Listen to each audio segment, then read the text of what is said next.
ನಗರದ SVM college ಕಾಂಪ್ಲೆಕ್ಸ್ನಲ್ಲಿರುವಂತಹ Reddy ಸಿರಿ ಬ್ಯಾಂಕ್ನ ಸಭಾಂಗಣದಲ್ಲಿ 7ನೇ ವಾರ್ಷಿಕ ಸರ್ವಸಾಧಾರಣ ಸಭೆ ಜರುಗಿದೆ. ಇನ್ನು ಈ ವೇಳೆ ಮಾತನಾಡಿದ ಸಂಸ್ಥೆಯ ಆಡಳಿತಾಧಿಕಾರಿ ವಿರೂಪಾಕ್ಷಪ್ಪ ಮುರಾಳ್, ರೆಡ್ಡಿ ಸಿರಿ ಬ್ಯಾಂಕ್ ಪ್ರಾರಂಭವಾಗಿ 7 ವರ್ಷದಲ್ಲಿ ಷೇರುದಾರರ ಸಹಕಾರ ಹಾಗೂ ಸಿಬ್ಬಂದಿಗಳ ಶ್ರಮದಿಂದ 73.54 ಲಕ್ಷ ರೂಪಾಯಿಗಳು ಗಳಿಸಿದ್ದು, ಸಹಕಾರಿ ಸೌಹಾರ್ದ ಬ್ಯಾಂಕ್ಗಳ ಅಭಿವೃದ್ಧಿಗೆ ಷೇರುದಾರರ ಸಹಕಾರವೇ ಮುಖ್ಯ ಕಾರಣವಾಗಿರುತ್ತದೆ.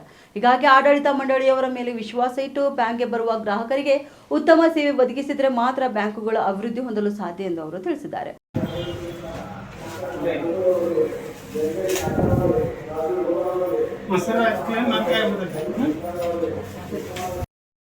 ಪ್ರಸಕ್ತ ವರ್ಷದ ವಾರ್ಷಿಕ ವರದಿಯ ಜಮಾ ಖರ್ಚು, ಲಾಭ ಹಾನಿ, ಅಡಾವೆ ತಮ್ಮೆಲ್ಲರ ಪರಿಶೀಲನೆಗೆ ಹಾಗೂ ಮಂಜೂರಾತಿಗಾಗಿ ಸಾದರಪಡಿಸಲು ಸಂತೋಷವೆನಿಸುತ್ತದೆ.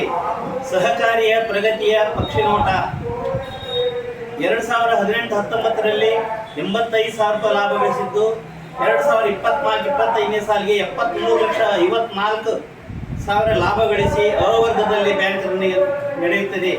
ಸದಸ್ಯರ ಸಂಖ್ಯೆ 660, ಸೇರಣ 70,94,000, 2,07,000 ರೂಪಾಯಿ ಸ್ವಂತ ಬಂಡವಾಳ, 19,04,76,000 ಠೇವು, ಕೊಟ್ಟ ಸಾಲ 10,81,057 ರೂಪಾಯಿ. ಈ ರೀತಿ ಸಂಸ್ಥೆಯು ಪ್ರಗತಿಯತ್ತ ಸಾಗುತ್ತಿದ್ದು, 24-25ನೇ ಸಾಲಿನ ಲಾಭಾಂಶವನ್ನು ಸಹಕಾರಿ ಸೌಹಾರ್ದ ನಿಯಮದ ಪ್ರಕಾರ ಕಾರ್ಯಕಾರಿ ಮಂಡಳಿಯವರು ವಿಂಗಡಣೆ ಮಾಡಲು ನಿರ್ಣಯಿಸಿದ್ದು, ಪರಿಶೀಲಿಸಿ ಒಪ್ಪಿಗೆ ಕೊಡಲು ಕೋರಲಾಗಿದೆ.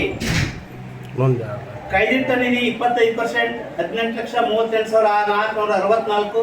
ಸಹಕಾರಿ ಶಿಕ್ಷಣ ನಿಧಿ 2%, 1,47,777. ಕಾರ್ಯಾಚರಣೆ ಮೀಸಲು ನಿಧಿ 20%, 14,70,771.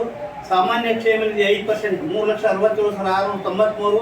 ಕಟ್ಟಡ ನಿಧಿ 20%, 15,04,605.